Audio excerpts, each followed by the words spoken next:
After quite the hiatus, I am getting back to the RB26 build that I'm working on here. Um, about to do the water pump delete. And I've already gone through and disassembled and deleted the way a water pump works. And if anybody ever needs to go through the effort of actually taking a water pump apart for an RB and putting it back together with new parts or an upgraded impeller or something, if these parts are available to rebuild or revamp the factory water pump, the way to take them apart is to actually cut or pull the old impeller off by any means necessary, I guess, that if you're not going to be ruining the shaft, and pushing the guts through the snout. Now, what I've done here is just go off of the weep holes as a guide for sawing off the snout of the water pump, mainly because there's a lot of beef left over on the water pump and it doesn't hurt anything. I cut with a 1 3/8 hole saw. I cut out the a chunk of aluminum, and for an extra measure of insurance, after welding, I put in some sealant in the crack of the stuff, and it's actually down inside this little plug hole too, just to be safe and for trying everything possible to make sure that no liquid leaks through this. Hopefully this never has to come off again because of a leak. Anyways, it's no surprise that an electric water pump can do better than the mechanical water pump on an RB, mainly because at high RPMs, the factory water pump spins so fast that it cavitates the water. And I know that there's aftermarket ones. Somebody's going to tell me there's an aftermarket one that bolts right in and blah blah blah. By no means are you wrong. It is an improvement, but it's not big enough of an improvement compared to this. Even with the aftermarket ones, at high RPMs, they will cavitate the water and cause like a miniature boiling zone inside that area. So what I'm upgrading to is this electronic Davis Craig 115 liter per hour water pump. It's 115 or 150, I don't remember. But it's properly sized for this application. It has this harness and a inline sensor that you can plumb into the block or into the coolant route in order to get a good idea of what the coolant temperature is coming out of the block. At cold starts, it will cycle the pump very slowly using this controller, and this also has the capability of running your fans too. So it'll kick the fans on, it'll cycle the pump at the proper temperature, at the proper flow rate when you tell it to. It doesn't do it for you without programming, but it will do a close job without you touching it. Alright, it's time to put this thing on before the sealant sets up. Well, it never really sets up completely. It's anaerobic sealant, so it's kind of like Loctite, where it doesn't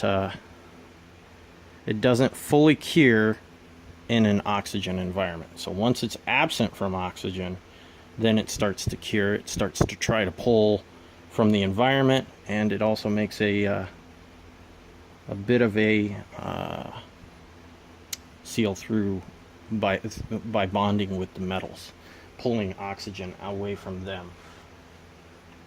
I'm just going to prime the surface here, basically. Get a little bit of the excess off of here, and then onto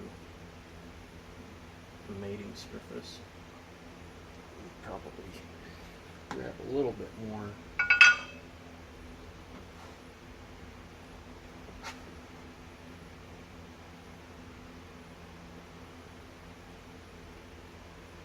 Get this worked into the metal. That'll help displace any oils that may have been there.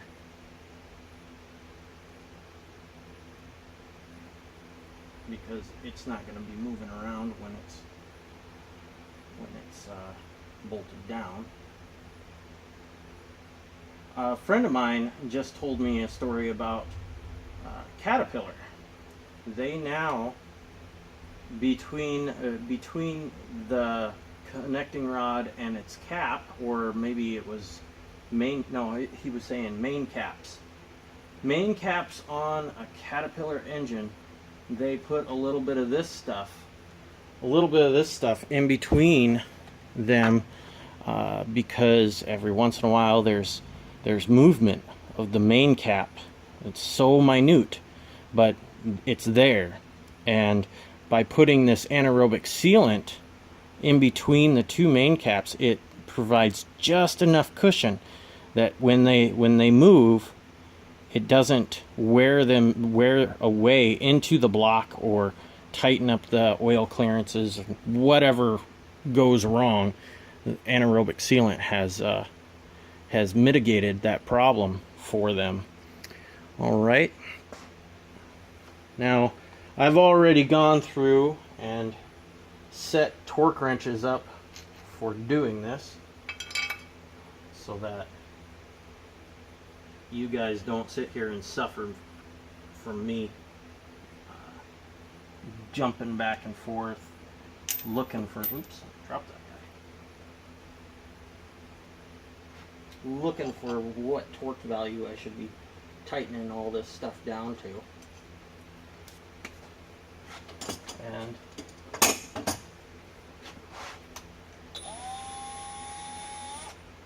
wrong size.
One I drop right about top. I'll run the little guy in.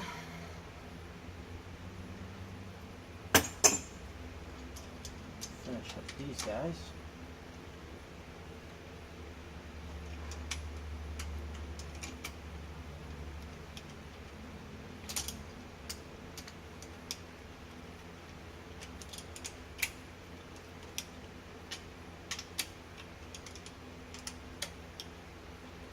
I'll let you know what torques they are getting set to. Little guy, he goes last. The big ones first, and they are set to 31 foot-pounds or 30 foot-pounds. You got a range of like 27. I'll actually just get a little bit snugger with the others before I go give them the heat-ho.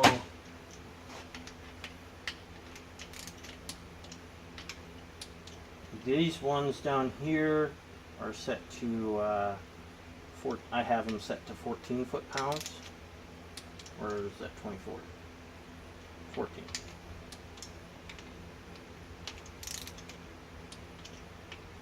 And then I'll double check after I'm done here anyways, just to be sure.